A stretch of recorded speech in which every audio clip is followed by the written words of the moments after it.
Hello, it's Willie from the Ozarks, and we're ready for our July 19th lesson, which is There is no peace except the peace of God. And this is in A Course in Miracles Workbook for Students, Lesson 200. There is no peace except the peace of God. So we're going to learn a little bit more about what that's all about. I'm sitting out here on my place in a little chanterelle mushroom patch. You can see a little yellow mushrooms behind me. We'll talk about them in a moment. Yesterday was lesson 199. I am not a body, I am free. Remember how he said it is essential for your progress in this course that you accept today's idea and hold it very dear. Be not concerned that to the ego, it is quite insane. The idea that I am not a body, I am free.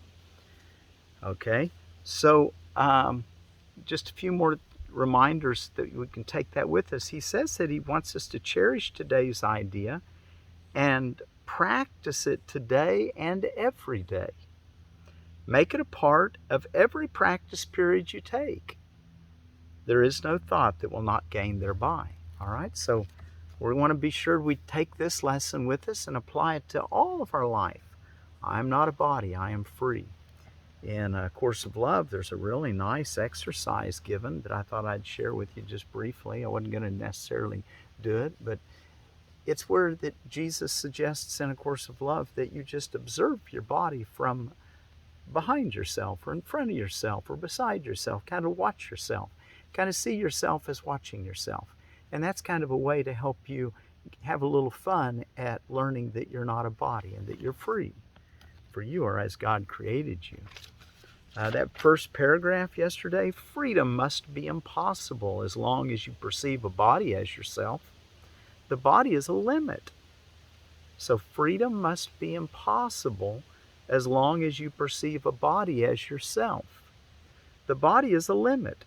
Who would seek for freedom in a body looks for it where it cannot be found. The mind can be made free when it no longer sees itself as in a body, firmly tied to it and sheltered by its presence.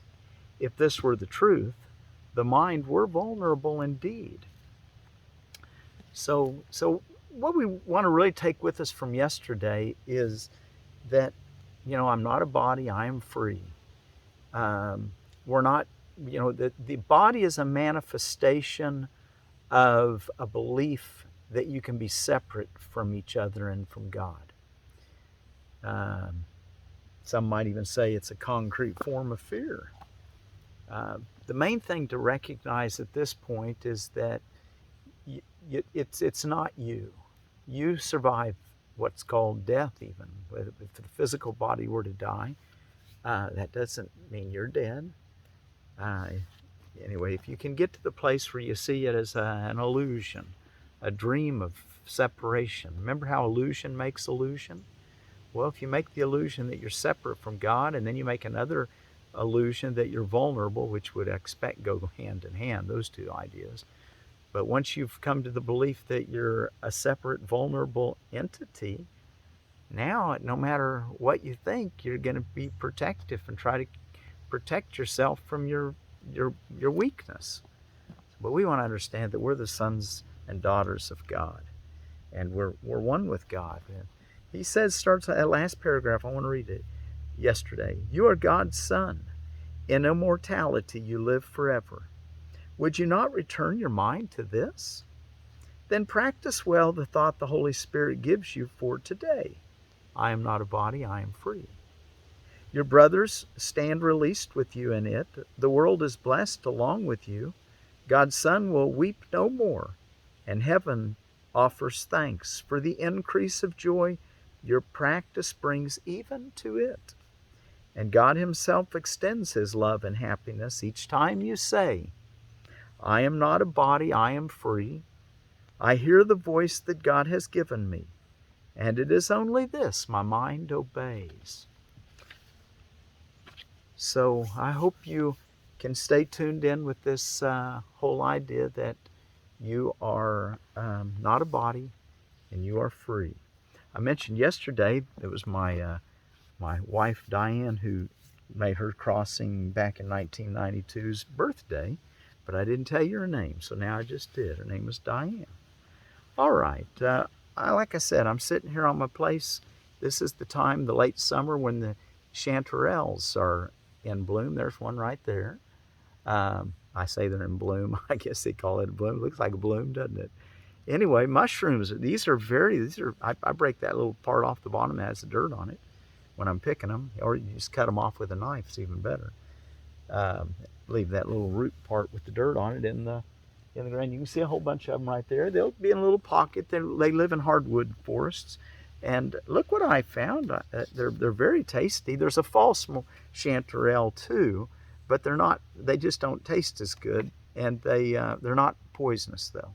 So that's kind of nice, that from what we understood, that even the ones that aren't chanterelles, that are look-alike chanterelles, but they're not toxic. Chanterelle Cybarus. Anyway, that's the variety. Chanterelles can have several different actual species, and I think maybe even a couple different genuses that are all called chanterelles. But overall, their health benefits in a website I found called helpbenefitstimes.com. And it basically said something about it promoted brain function. And those are things that health benefits by eating these. Proper growth, decreased risk of type 2 diabetes, maintains skin health. It's a stress reducer, relieves migraine headaches, helps and improves muscle mass, alleviates PMS syndrome. So a lot of neat things about it. All right, and they taste really good. I just cooked them up, a bunch of them. Had some potatoes we harvested yesterday, had the kids over, and I had some for my guests too. We just added them just like that to the steamed potatoes, and put a little onion and basil in there. Real tasty. All right, so today's lesson, there is no peace except the peace of God. Seek you no further. You will not find peace except the peace of God. Accept this fact and save yourself the agony of yet more bitter disappointments, bleak despair, and sense of icy hopelessness and doubt. Seek you no further. There is nothing else for you to find except the peace of God, unless you seek for misery and pain. No, we don't want to seek for misery and pain. Remember, it has to be the peace of God. This is to find peace, we have to find God simultaneously. And God, what we're starting to see is that God is everywhere present, and that God is the substance behind the manifestation. It's the love. It's the connecting link with all of us. It's the great creator, great spirit. I like what the Osage called Wakanta, the great mystery. Paragraph 2.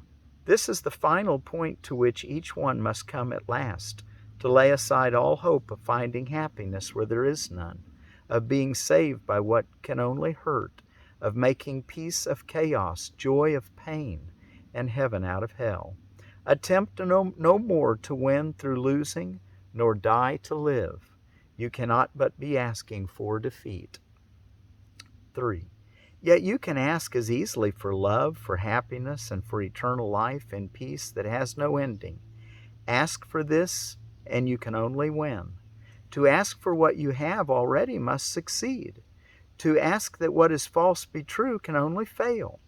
Forgive yourself for vain imaginings, and seek no longer what you cannot find. For what could be more foolish than to seek and seek and seek again for hell, when you have but to look with open eyes to find that heaven lies before you, through a door that opens easily to welcome you? 4. Come home.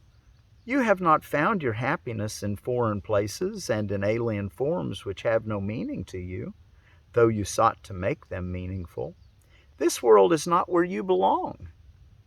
You are a stranger here, but it is given you to find the means whereby the world no longer seems to be a prison house for you or anyone. Yeah, remember Jesus saying that the birds of the air have their nests and the foxes have their dens, but the Son of Man has nowhere to lay his head? It's because this isn't our home, but it also doesn't have to be our prison anymore. We can be just journeyers on our way home. Freedom is given you where you beheld but chains and iron doors. For you must change your mind about the purpose of the world if you would find escape. You will be bound till all the world is seen by you as blessed, and everyone made free of your mistakes and honored as he is. You made him not, no more yourself, and as you free the one, the other is accepted as he is. We can accept ourselves and our neighbor as we are. We didn't make ourselves, God made us. 6. What does forgiveness do? In truth, it has no function and does nothing, for it is unknown in heaven. It is only hell where it is needed and where it must serve a mighty function. So if you need forgiveness, you can be sure you're in hell. But that's what we need. It has mighty function. Is not the escape of God's beloved Son from evil dreams that he imagines, yet believes are true, a worthy purpose? Who could hope for more while there appears to be a choice to make between success and failure, love and fear? 7. There is no peace except the peace of God, because he has one Son who cannot make a world in opposition to God's will and to his own, which is the same as his. What could he hope to find in such a world? It cannot have reality because it never was created. Is it here that he would seek for peace? Or must he see that as he looks on it, the world can but deceive, yet can he learn to look on it another way and find the peace of God? 8. Peace is the bridge that everyone will cross to leave this world behind. As we learn to look on the world in another way and find the peace of God, peace is the bridge that everyone will cross to leave this world behind. But peace begins within the world perceived as different and leading from this fresh perception to the gate of heaven and the way beyond. Peace is the answer to conflicting goals, to senseless journeys, frantic vain pursuits, and meaningless endeavors. Now the way is easy, sloping gently toward the bridge where freedom lies within the peace of God. 9. Let us not lose our way again today. We go to heaven, and the path is straight.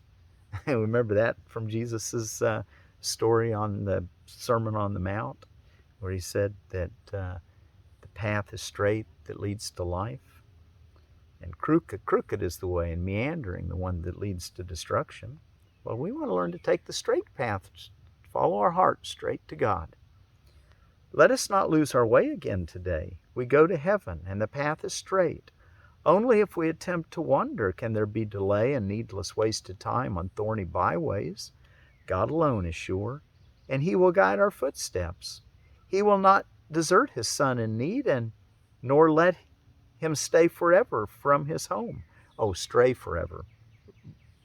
Let's read that one again. He will not desert his Son in need, nor let him stray forever from his home.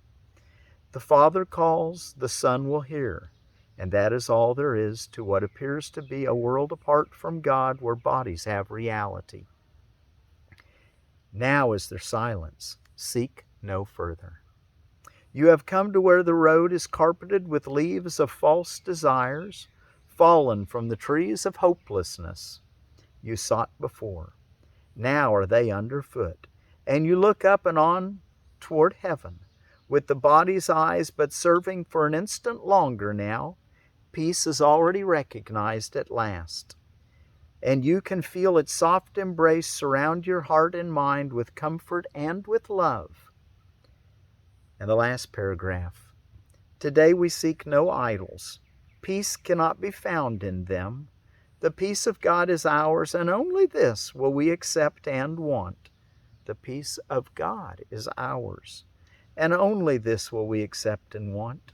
Peace be to us today, for we have found a simple, happy way to leave the world of ambiguity and to replace our shifting goals and solitary dreams with single purpose and companionship. For peace is union, if it be of God. There's your key right there. If it's true peace, it's of union. Everything's connected. For peace is union, if it be of God. There's how you can know it's true peace, because everything's united. You're not trying to hold anything apart.